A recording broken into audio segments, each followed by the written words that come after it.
Ra'iisul Wasaaraha Jamhuuriyadda Federaalka ah ee Soomaaliya Mudane Xasan Cali Khayre ayaa dalka dib ugu soo laabtay kadib markii magaalada Lusaka ee dalka Zimbabwe oo ugu soo qayb galay kulan madaxeedka 20aad ee wadamada ku buhoobay suuqa bariga ee Koonfurta Afrika ee COMESA iyadoona Ra'iisul Wasaare Khayre xubinnimada Soomaaliya ee suuqaasi u soo saxiixay. Ra'iisul Wasaaraha oo galabnimadii maanta ka soo degay garoonka caalamiga ah ee Aadan Cabdulle Cismaan ee magaalada Muqdisho ayaa waxa uu warbaahinta ugu warbixiyay socdaalkiisii dalka Zimbabwe iyo guulaha Soomaaliya ay ka soo gaartay kulan madaxeedkaasi 20aad ee wadamada ku buhoobay suuqa bariga ee Koonfurta Afrika ee COMESA.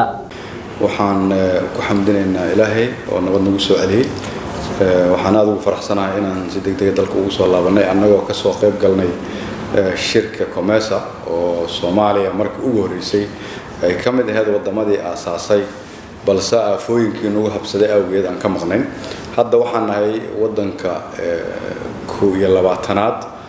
oo la aqbalay inaan ka qayb galno taasoo runtii cadeynaysa horumarka iyo talaabooyinka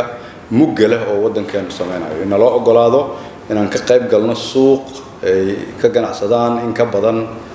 50 milyan dad tiradooda ay gaarayso kaasoo u sahli doona ganacsatada Soomaaliyeed in dhaqaalahoodu uu nabad galo inay u helaan fursad inay badeecadooda meeshay doonaan geystaan in ay u sahlanaato inay bangiyada wadamadaas oo dhan la xiriiraan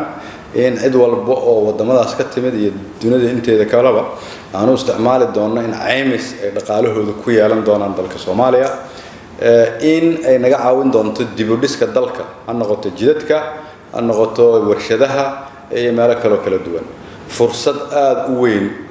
aan aaminsanahay inay tahay. waxaan aad ugu hambalyeeynayaa dadka Soomaaliyeed gaar ahaan ganacsatada Soomaaliyeed oo weligeed ahaan jirtay laf dhabarka bulshada marka la yiraahdo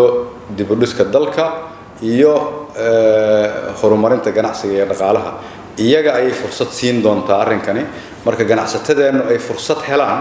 waxa fursad helay dalka sababtoo qof walba oo ganacsada oo bilaabo ganacsi wuxuu shaqaaleysiinayaa dad Soomaaliyeed wuxuu bixinayaa canshuurtaas waxa lagu dabooli doonaa adeegyada ay u baahan tahay bulshada. ku beeritaanka COMESA waa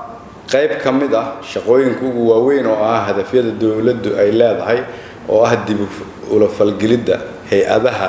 noo sahli doona inaan dib u dhisno dhaqaalaheena taasoo aad shirkii hadda ka dhacay Brussels midowga Yurub oo madaxweynuhu ka qayb galay aad ka aragteen in ka badan 50 dawladood ku dhawaad 60 dawladood ay u muujiyeen dawladda Soomaaliya inay tahay fursadii ugu wanaagsaneed ee dawladda oo ay kulligood ku rajo qabaan Soomaaliya inay ku soo noqotay meeshii mustaqbalka laga filayo halkaasoo iyada lafteeda ay ka soo baxday waxaan hore uga dhici jirin in dawladda Soomaaliyeed lagu kaalmeyn doono dhaqaale iyada toos loogu dhiibo laguna aamino qof walba Soomaaliyeed oo daawanaya markaa waxaan ka codsanayaa in dawladnimada dib loo dhiso wax aad u dhib badan lamana dhisi karo shacabku haddaanu garab istaagin sanad iyo labana laguma dhisi karo aan dul qaadano aan iimaan isgelino aan inta aan islaanahay waxay naga duminaysaa iska celino adduunyada aan tusino in sharafteena iyo karaamadeenna inaan soo celino aan diyaar u nahay maadsantii. Cabdulqaadir Umar Cabdulle Fiidka gudaha magaalada caasimadda ah ee Muqdisho telefishinka Somali Cable.